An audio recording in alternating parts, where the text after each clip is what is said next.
गांव में बारात चढ़ने का एक अलग ही रस्म रिवाज होता है। एक अलग ही तरह की परंपराएं होती हैं। तो इसी क्रम में एक गांव में एक बारात आती है। और उस समय भी और आज के समय भी यही होता है कि गांव की परंपरा है कि जब बारात आती है, जब बारात चढ़ना शुरू होती है, तो बारात चढ़ने शुरू होने से पहले बारातियों के लिए नाश्ता भिजवाया जाता है। तो दोस्तों, उस गांव में भी जब बारात आती है तो उन्हें के लिए नाश्ता भिजवाया जाता है। नाश्ता खाने के पश्चात ही बारात चढ़ना शुरू होती है। तो ऐसा ही होता है, बारात नाश्ता करती है, उसके बाद में अपना डीजे बैंड वाले जो कुछ भी थे वो बजते हैं, उसके बाद में बारात चढ़ना शुरू होती है। दोस्तों, बारात चढ़ते चढ़ते दुल्हन की चौखट पर पहुंच जाती है। और सभी गांव वाले जो थे वो दूल्हे को देखते हैं तो दूल्हा जो था दिखने में अच्छा था, हैंडसम और ड्रेसिंग दिख रहा था। दुल्हन भी जब दूल्हे को अपनी छत से देखती है तो उसे देख करने के बाद उस पर उसका दिल आ जाता है, क्योंकि वो बहुत ही ज़्यादा हैंडसम था। दोस्तों, दुल्हन जो थी वो एक पढ़ी लिखी थी, इंग्लिश मीडियम स्कूल से कॉलेज से पढ़ी लिखी एक लड़की थी और मॉडर्न ज़माने की लड़की थी। जब वो अपने होने वाले पति को देखती है तो उसे देखने के बाद वो उससे अब बात करने की इच्छुक हो जाती है, क्योंकि उसके माता पिता ने उसकी इच्छा के बगैर ही उसके लिए लड़का ढूंढ लिया था और उसका फोटो भी उसे नहीं दिखाया था। तो वो अब जब अपने होने वाले पति को देखती है तो उससे बातचीत करने की उसके अंदर अभिलाषा जागृत होती है। दोस्तों, टीका हो जाता है, दूल्हे का घर में आगमन हो जाता है। इसके बाद में दूल्हे और दुल्हन को एक कमरे में बिठा दिया जाता है। जो दुल्हन थी वो अपने माता पिता से कह देती है कि अब आज मेरी शादी होने वाली है, मैं शादी से पहले इनसे बातचीत करना चाहती हूँ। तो दुल्हन की माँ कहती है कि बेटी, शादी के बाद बात कर लेना। दोस्तों, दुल्हन अपनी माँ से जिद करने लगती है। इसके बाद में दोस्तों, दुल्हन और दूल्हे को एक कमरे में बिठा दिया जाता है। दूल्हा और दुल्हन एक कमरे में बैठने के बाद एक दूसरे से बातचीत करते हैं। दुल्हन जो थी वो पढ़ी लिखी थी, तो पढ़ी लिखी थी तो इंग्लिश में ही बातचीत करना शुरू करती है। अपने दूल्हे पति से बोलती है कि व्हाट इज योर नेम। अब दोस्तों, जो दूल्हा था वो गांव का रहने वाला था, गांव से बिलोंग करता था और उसे इंग्लिश बोलना तनिक भी नहीं आता था। जब वो अपनी पत्नी होने वाली जो थी उसके मुंह से जब ये सुनता है कि व्हाट इज योर नेम, तो दोस्तों इसका उत्तर तो दे देता है कि माई नेम इज सौरभ। फिर इसके बाद में जो दुल्हन थी वो पूछती है कि वेयर डू यू लिव। लेकिन दोस्तों, इस सवाल का उत्तर नहीं दे पाता है। अब उसके समझ में ही नहीं आता, उसके पल्ले ही नहीं पड़ता कि उसकी होने वाली दुल्हन उससे बोल क्या रही है। फिर सौरभ अपनी पत्नी से बोलता है कि देखिए, आप अपनी इंग्लिश को मत बोलिए, आप जो कुछ भी बोल रही हैं मेरे समझ में नहीं आ रहा है। आप मुझसे गांव की भाषा में या शुद्ध हिंदी में बात कीजिए, तो ही मैं आपके इन सवालों के जवाब दे पाऊंगा। मुझे तो अभी तक यही नहीं पता है कि आप मुझसे कुछ पूछ रही हैं, क्या पूछ रही हैं। दोस्तों, दुल्हन अब दूल्हे के मुंह से ये सब कहानी सुनने के बाद में कि उसे समझ नहीं आ रहा है, तो वो अपने सर पर हाथ रख करके बैठ जाती है और आंसुओं की गंगा बहाने लगती है। रोती है, बिलखती है और रोते हुए बिलखते हुए कहती है कि आज तो मेरी अ, करम ही फूट गए, जो मुझे ऐसा पति मिलने जा रहा है। और जो दूल्हा था वो बड़ा ही हैरान जब देखता है कि दुल्हन अपने सर माथे पर हाथ रख कर के रो रही है, तो वो उसके भावनाओं को समझता है और उससे पूछने लगता है कि तुम क्यों रो रही हो। दुल्हन कहती है कि मैं रोऊं ना तो क्या करूं, मेरी इच्छा थी कि जब मेरी शादी हो तो मेरी शादी मेरे पसंद के लड़के से हो, और अगर मेरे पसंद के लड़के से शादी ना भी हो तो मेरी बराबरी वाले लड़के से हो। मैं जितनी पढ़ी लिखी हूँ उतना मुझे लड़का पढ़ा लिखा चाहिए था। मैंने क्या क्या सपने देखे थे। मैं अपने पति के साथ में हरिद्वार जाऊंगी, विदेशों का दौरा करूंगी, मनाली जाऊंगी, मैंने क्या क्या सपने देखे थे। तो जो सौरभ था वो बोलता है उससे कि क्या हुआ, तुमने जो सपने देखे हैं उसे मैं पूरा करा दूंगा। तो दुल्हन बोलती है कि आप मेरे सपनों को पूरा नहीं करा पाओगे, क्योंकि आप पढ़ना लिखना जानते नहीं है। अगर हम विदेश में जाएंगे तो आप वहाँ इंग्लिश में कैसे बातचीत करेंगे। दोस्तों ऐसा वो बोलती है, और ऐसा बोलने के बाद में भड़क जाती है, और भड़कने के बाद में उसे उल्टा सीधा सुनाने लगती है। उससे कहती है कि जाहिल, गवार, तुम मेरी ही किस्मत में लिखे थे। दोस्तों ये बात सुनने के बाद में कि जाहिल गवार कह रही है, तो वो अपनी पत्नी को डांट देता है और उससे बोलता है कि मैं शादी तुमसे अपनी मर्जी से नहीं कर रहा हूँ, मैं शादी तुमसे तुम्हारे पिता की मर्जी से कर रहा हूँ। मुझे तुम्हारे पिताजी ने चुना है तुम्हारे लिए, मैं यहाँ कोई तुम्हें भगा कर के शादी करने के लिए नहीं आया हूँ। दोस्तों इसके बाद में दुल्हन जो थी वो सौरभ को और ज़्यादा खड़ी खोटी सुनाने लगती है, और उससे कहती है कि अगर तुम में इतनी ही शर्म है, इतनी ही हया है, तो तुम यहाँ से बारात लेकर के चले जाओ, मैं तुमसे शादी नहीं करना चाहती हूँ। अगर तुम मुझसे शादी करना चाहते हो तो अपने पहले स्टैंडर्ड को सुधारो, और अपने इस अनपढ़ गंवारपन वाले भेष को, हुलिये को संभालो। उसके बाद में तुम मुझसे या मेरी जैसी किसी लड़की से शादी करने की सोचना। दोस्तों अब ये जो बात थी वो सौरभ को बहुत ही ज़्यादा इरिटेट करने लगती है, बहुत ही ज़्यादा चुभने लगती है। वो उस कमरे से दुल्हन की इन बातों को सुनने के बाद में बाहर आ जाता है, और बाहर आने के बाद में अपने माता पिता से बोलता है कि माता पिताजी, अब मैं यहाँ एक पल भी नहीं रहूँगा, हमारी इतनी बेइज्जती हुई है। अगर शादी करनी ही नहीं थी तो हमें यहाँ बुलाया क्यों। दोस्तों ये सब बातें जो था वो अपने माता पिता को सभी मेहमान गणों के सामने बोलता है सौरभ।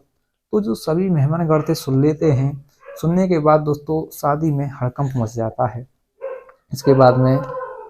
इसके बाद में जो सारे के सारे बाराती थे वो चलते बनते हैं दूल्हे के साथ में ही, और बारात वापस लौट जाती है। नमस्कार, प्रणाम। इस कहानी में, इस अध्याय में आपका स्वागत है। दोस्तों बहुत ही इंटरेस्टिंग और बहुत ही लाजवाब कहानी है। कहानी विस्तार से सुनिए इस वीडियो में, लेकिन वीडियो में आगे बढ़ने से पहले आपसे वही रिक्वेस्ट है कि वीडियो को लाइक कर दीजिए, और अगर चैनल पर पहली बार विजिट किया हो तो चैनल को सब्सक्राइब कर लीजिए। दोस्तों सौरभ जब बारात को लौटा करके घर आ जाता है तो घर आने के बाद में अपने आप को एक बंद पड़े अंधेरे कमरे में बंद कर लेता है और वहीं रोता रहता है। उसके माता पिता उसके पास में आते हैं और उससे पूछते हैं कि बेटा क्यों रो रहे हो। दोस्तों माता पिता इतना सभी बोलते हैं। इतना सब बोलने के बाद में सौरभ अपने माता पिता के पैरों में गिर पड़ता है और रो रो करके उनसे माफ़ी मांगता है।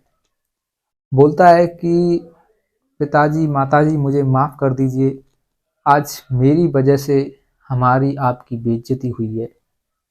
तो पिता माता उससे पूछते हैं कि आखिर बेटा क्या हुआ था उस कमरे में कि तू बारात को लेकर के वापस आ गया। तूने बड़ी सभा में ये बोल दिया कि जब शादी करनी नहीं थी तो क्यों बुलाया था। आखिर ऐसा क्या हुआ था। दोस्तों फिर सौरभ बोलता है अपने माता पिता से कि पिताजी, माताजी, मैंने आपकी बहुत ही ज़्यादा बेइज्जती कराई है उस शादी में। अगर मैं पढ़ लिया होता, पढ़ लिख कर के आज एक अगर अच्छा व्यक्ति बन गया होता तो शायद हमारी आपकी इतनी बेइज्जती ना हुई होती।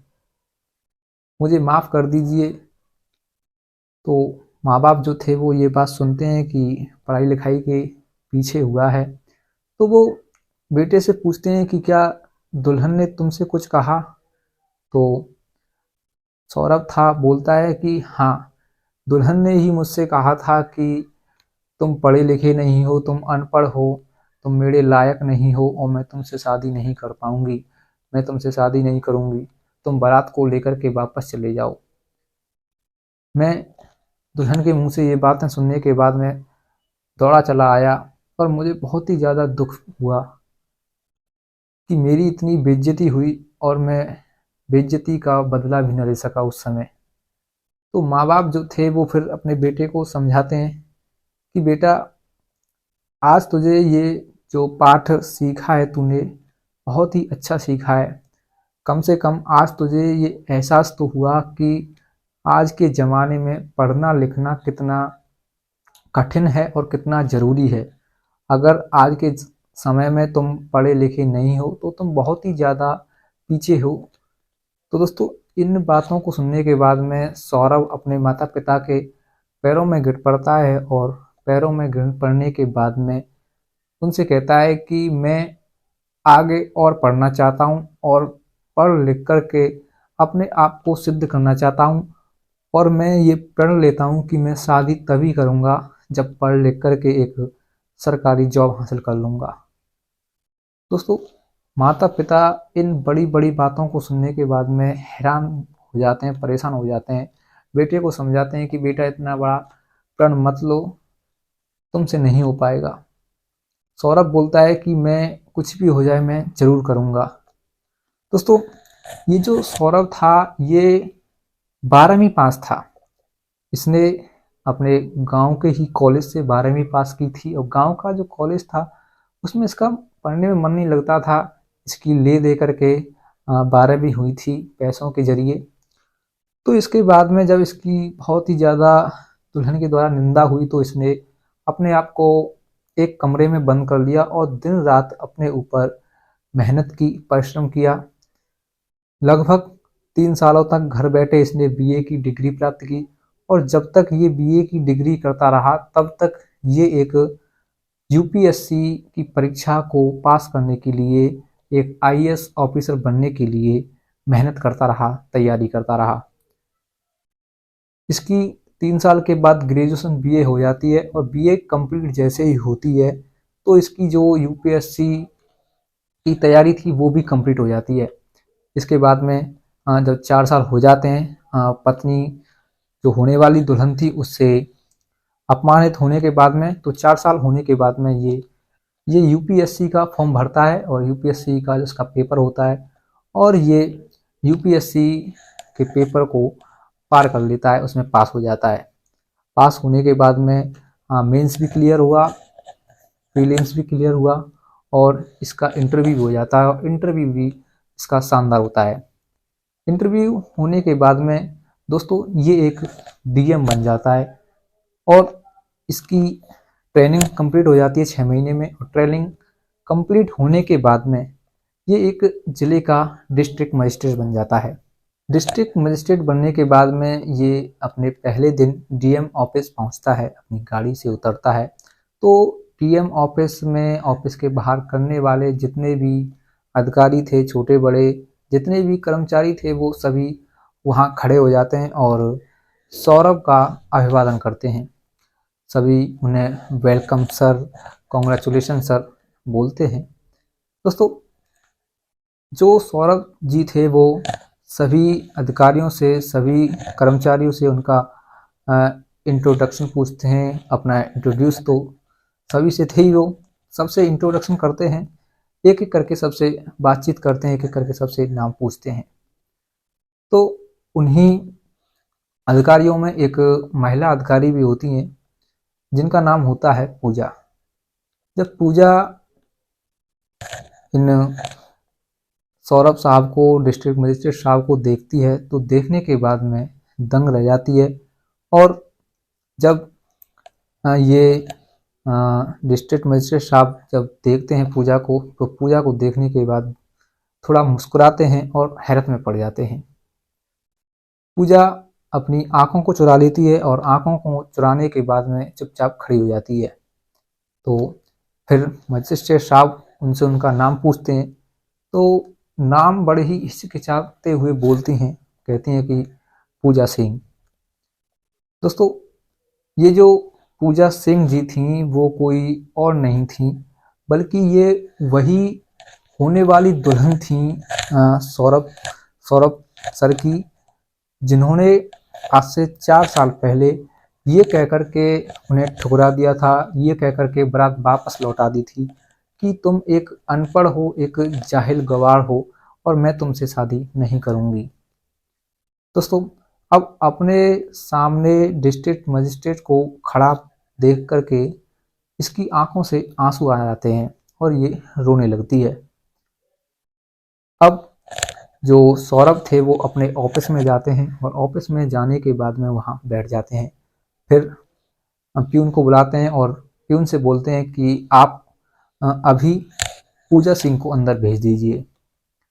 पूजा सिंह जो थी बहुत ही ज़्यादा घबराई हुई थी, तो घबराते हुए जब प्यून उनसे बोलता है तो अंदर जाती हैं और अंदर जाने के बाद मे आई कम इन सर बोलती हैं, तो सौरभ जो थे वो उन्हें अंदर बुलाते हैं। अंदर बुलाने के बाद में उन्हें सोफे पर बिठाते हैं और उनसे फिर बातचीत करते हैं। जो पूजा सिंह थी वो बहुत ही ज़्यादा दुखी होती हैं, क्योंकि दोस्तों एक पति को अपने चौखट से, एक बारात को अपनी चौखट से लौटा देना बहुत ही बड़ा अपमान होता है। तो इस अपमान को भूलने की कोशिश करती हैं, लेकिन दोस्तों भुला नहीं पाती हैं पूजा सिंह। तो मजिस्ट्रेट साहब उनसे बातचीत करते हैं, बोलते हैं कि पूजा सिंह जी देखिए, आज मैं आपको कैसा लगता हूँ। आप शर्माइए मत, आप हिचकिचाइए मत, आप परेशान मत होइए। मैं आज जो कुछ भी हूँ वो आपकी ही बदौलत हूँ। अगर शायद आपने उस दिन मुझे ताने न दिए होते, मुझसे ये न कहा होता कि मैं अनपढ़ हूँ, मैं जाहिल गवार हूँ, तो शायद आज मैं एक इस कुर्सी पर, इस डिस्ट्रिक्ट मजिस्ट्रेट की कुर्सी पर कभी भी नहीं होता। दोस्तों, मजिस्ट्रेट साहब अपनी कुर्सी से खड़े होते हैं और खड़े होने के बाद में पूजा सिंह के पास जाते हैं और उनका हाथ पकड़ते हुए उनसे बोलते हैं कि ये हाथ एक उंगली के रूप में जिस दिन मेरे ऊपर उठे थे, मैं उसी दिन एक आईएएस ऑफिसर बन गया था। मैं तुम्हारा बहुत ही आभारी हूँ पूजा जी, ऐसा बोलते हैं। दोस्तों, पूजा जी अब बहुत ही ज़्यादा नर्वस हो जाती हैं और कहती हैं कि आप क्यों मेरी निंदा कर रहे हो। तो बोलते हैं कि मैं निंदा नहीं कर रहा हूँ, मैं सच कह रहा हूँ। दोस्तों, अब दोनों एक दूसरे से अब नॉर्मली होकर के बातचीत करते हैं। पूजा भी बातचीत करती है कि ठीक है सर, आपकी जैसी मर्जी, क्या मैं अब यहाँ से जा सकती हूँ। तो जो सौरभ जी थे वो कहते हैं पूजा सिंह से कि देखिए, अगर आप बुरा न माने तो मैं आपसे एक बात बोलना चाहता हूँ। पूजा सिंह कहती हैं कि कहिए, क्या बात कहना चाहते हैं आप। कहती है सौरभ सिंह कहते हैं कि देखिए, मैं आपसे एक पर्सनल प्रश्न पूछना चाहता हूँ। कहती हैं कि पूछिए। कहते हैं कि ये बताइए, आपने आज तक अभी तक शादी की है या नहीं की है। पूजा सिंह कहती हैं कि नहीं की है। तो बोलते हैं कि देखिए, अगर आप बुरा न माने तो मैं आज एक अनपढ़ नहीं हूँ, मैं एक जिला मजिस्ट्रेट हूँ, तो क्या आप मुझसे अब शादी करेंगी। दोस्तों, ये बात सुनने के बाद में पूजा सिंह के हाव भाव उड़ जाते हैं। उनकी आंखें फटी की फटी, मुंह खुला का खुला रह जाता है और थोड़ा शर्माते हुए बोलती हैं कि आप मेरी क्यों हिचकी ले रहे हैं। आप आज एक डिस्ट्रिक्ट मजिस्ट्रेट हैं और मैं एक इस ऑफिस में काम करने वाली छोटी सी टाइप राइडर। हम और तुम एक शादी के बंधन में कैसे बन सकते हैं। डिस्ट्रिक्ट मजिस्ट्रेट थोड़ा हंसते हैं और बोलते हैं कि देखिए, इसमें हैसियत और औकात नहीं देखी जाती, इसमें देखा जाता है प्यार। मैं आपसे प्यार करता हूं और आपसे शादी करना चाहता हूं। अगर आप इच्छुक हैं तो बताइए। दोस्तों, अब डिस्ट्रिक्ट मजिस्ट्रेट शादी करने के लिए कह रहा हो तो एक लड़की कैसे मना कर सकती है। पूजा भी हाँ कर देती है। दोस्तों, हाँ जब हो जाती है तो इसके बाद में दोनों एक दूसरे से शादी कर लेते हैं। तो दोस्तों, ये थी कहानी पूजा सिंह की और जिला मजिस्ट्रेट सौरभ की।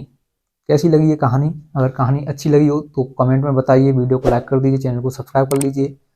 मिलूंगा आपसे एक ऐसी ही कहानी के साथ, लेकिन इस कहानी के द्वारा मैं आप सभी से केवल यही कहना चाहूँगा कि दोस्तों, पढ़ना लिखना जीवन में बेहद ज़रूरी है, क्योंकि बिना शिक्षा के इंसान एक पशु के समान है। लेकिन दोस्तों, अगर कोई इंसान पढ़ा लिखा नहीं है, हो सकता है आज वो पढ़ा लिखा इसीलिए नहीं है क्योंकि उस पर मुसीबतों का पहाड़ टूटा हो उस समय, जिस समय उसकी उम्र पढ़ने की हो, और आज वो एक अनपढ़ रह गया हो, तो इसका अर्थ ये नहीं है कि हम उसकी बेइज्जती करें, उसे बुरा भला कहें। दोस्तों, हमारा ये कोई भी अधिकार नहीं है कि हम उसकी बेइज्जती करें कि वो पढ़ा लिखा नहीं है, क्योंकि दोस्तों मुसीबतें हर किसी के जीवन में आती हैं और हर कोई इंसान पढ़ लिखना चाहता है, लेकिन मुसीबतें उसे पढ़ने नहीं देती हैं। तो दोस्तों, आपसे यही रिक्वेस्ट करना चाहूँगा कि किसी का भी अपमान ना करें, उसकी कद्र करें और उससे सीखें कि उसने किस किस सिचुएशन में रह करके यहाँ तक पहुँचा है और उसने क्या क्या झेला है। तो दोस्तों, मिलता हूँ अगली ऐसी सच्ची घटना के साथ, सच्ची कहानी के साथ। तब तक के लिए जय हिंद, जय भारत। और कैसी लगी कहानी कमेंट में बताइए।